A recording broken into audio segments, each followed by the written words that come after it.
नमस्कार दोस्तों, स्वागत है आपका एक बार फिर से आपका अपने नए यूट्यूब चैनल एजुकेशन वाला में।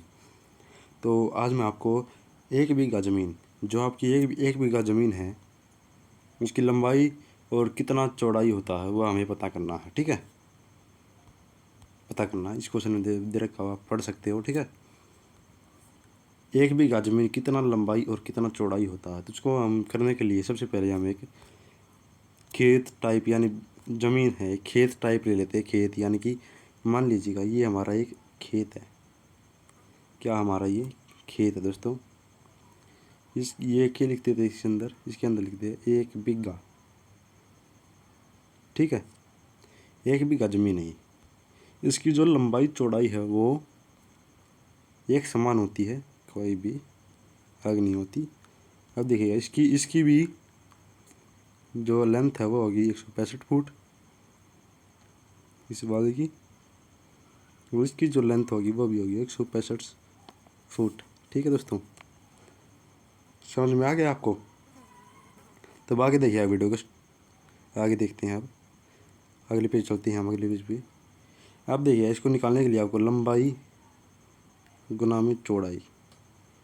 तो आप ध्यान दीजिएगा कि जो लंबाई और चौड़ाई दे रखी है आपकी स्क्रीन पे, वो आपकी 165 दे रखी है। 165 को 165 से मल्टीप्लाई करोगे, चौड़ाई और लंबाई दोनों सेम है। ठीक है, तो मल्टीप्लाई करोगे तो आपका आंसर आएगा कुछ 27,225 आपका कुछ वर्ग फुट निकल के आएगी। ठीक है, क्या आएगी? वर्ग फुट।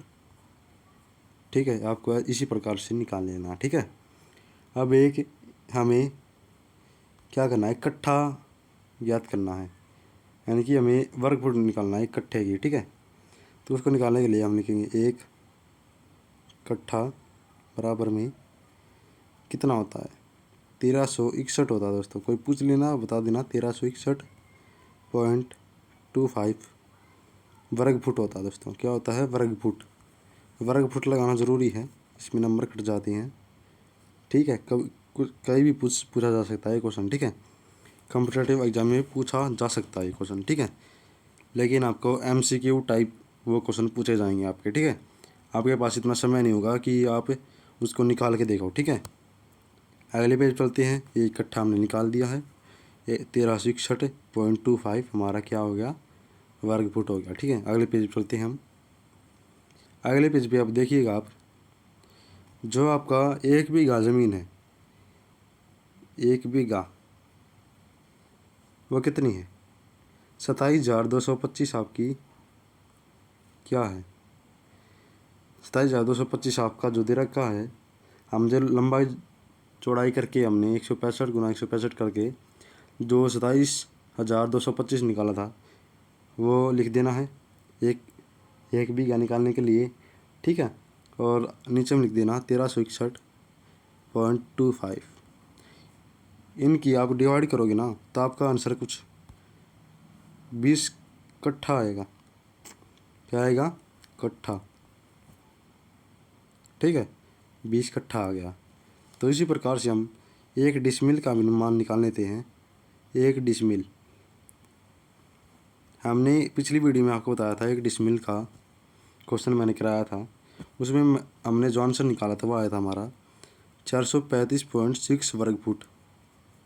वर्ग फुट ऐसे ही आपको निकाल लेना। ठीक है, अब अगले पेज चलते हैं। अगले पेज पे आप देखिएगा, जो आपका दे रखा है एक डिसमिल का जो 435.6 वर्ग फुट दे रखा है, उसमें हम एक बीघा ज़मीन का निकालेंगे। तो एक बीघा लिख लिया हमने, इक्वल का साइन लगाएंगे, बराबर का साइन लगाएंगे, 27,225 डिवाइड बाई करेंगे 435.6।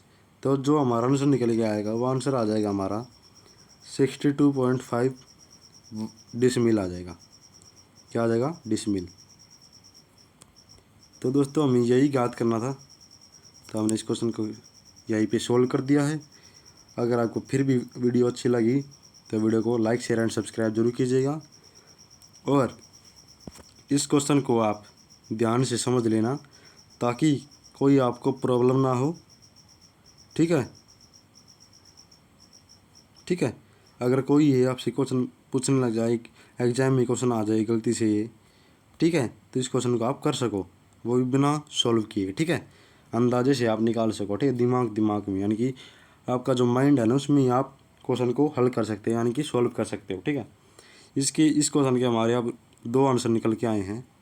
एक आंसर तो हमारा ये आया है जो 62.5 यानी कि 62.5 डिसमिल आया हमारा, एक आंसर तो हमारा ये आ गया।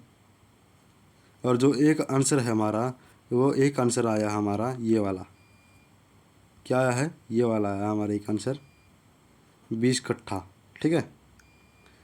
और हाँ यही आया है, ये हमने निकाला था, ये मैंने आपको बताया था, ठीक है, ये मैंने आपको बताया था, ठीक है।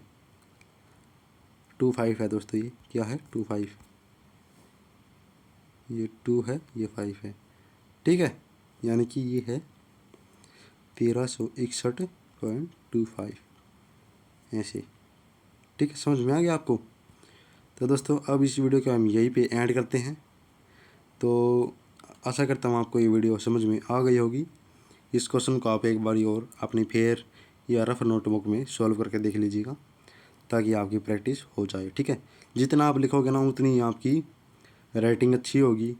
लिखने के बहुत फ़ायदे हैं, आपको इस वीडियो में बता देता हूँ मैं।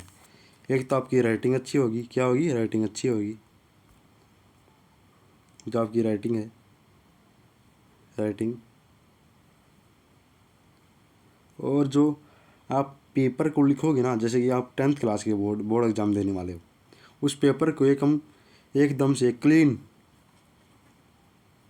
तरीके से, क्लीन और साफ़ सुथरा लिखो, ताकि जो एग्जामिनर चेक करता है ना अपनी आपकी कॉपी को, वो आपको पूरे मार्क्स देता है, ठीक है। अगर आपका जो कॉपी का इम्प्रेशन है ना, जो आपका इम्प्रेशन होता है आपकी कॉपी का, अगर वो इम्प्रेशन एग्जामिनर को अच्छा लगता है ना, तो एग्जामिनर आपको जितने मार्क्स का वो क्वेश्चन है उतने मार्क्स देता चला जाता है। तो उससे आपका बहुत फ़ायदा है राइटिंग करने से, ठीक है। लिख कर देखोगे ना बहुत फ़ायदा, ठीक है। तो चलिएगा वीडियो का ये पे एंड करते हैं। नमस्कार, धन्यवाद, please subscribe, thanks for watching.